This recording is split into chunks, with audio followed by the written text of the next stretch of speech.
సిద్దిపేట జిల్లా గజ్వేల్ మండలం Komatibanda machine Bhagiratha knowledge సెంటర్లో సీఎం ప్రత్యేక కార్యదర్శి స్మితా సబర్వాల్ మిషన్ భగీరథ శాఖ ఆధ్వర్యంలో రాష్ట్ర స్థాయి వర్క్షాప్ నిర్వహించారు. ఈ కార్యక్రమంలో జిల్లా కలెక్టర్ ప్రశాంత్ జీవన్ పాటిల్ పాల్గొన్నారు. సీఎం కేసీఆర్ ఇంటింటికి శుద్ధమైన త్రాగునీరు అందించాలనే సదుద్దేశంతోనే చేపట్టిన గొప్ప కార్యక్రమం మిషన్ భగీరథని స్మితా సబర్వాల్ చెప్పారు. ఇంటింటికి శుద్ధమైన త్రాగునీరు అందించడంలో మిషన్ భగీరథ అధికారులు చేసిన కృషి అభినందనీయమన్నారు. ఇక మున్సిపాలిటీలో గ్రామ పంచాయతీలో స్థానిక సంస్థల అధికారుల సమన్వయంతో త్రాగునీరు సరఫరా చేయాలని మిషన్ భగీరథ ఎస్సీలు అలాగే ఈఈలతో కలిసి క్షేత్రస్థాయిలో mission Bhagiratha main grid intra village పనులు పరిశీలించారు.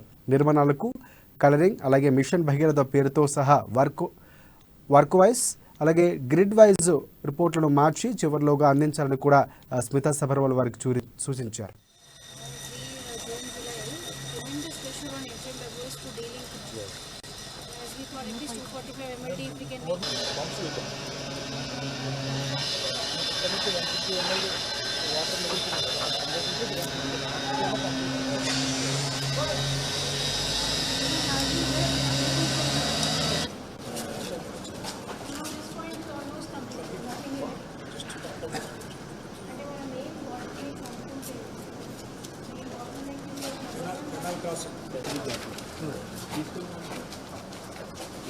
ఇటువంటి ప్రాబ్లం లేదు.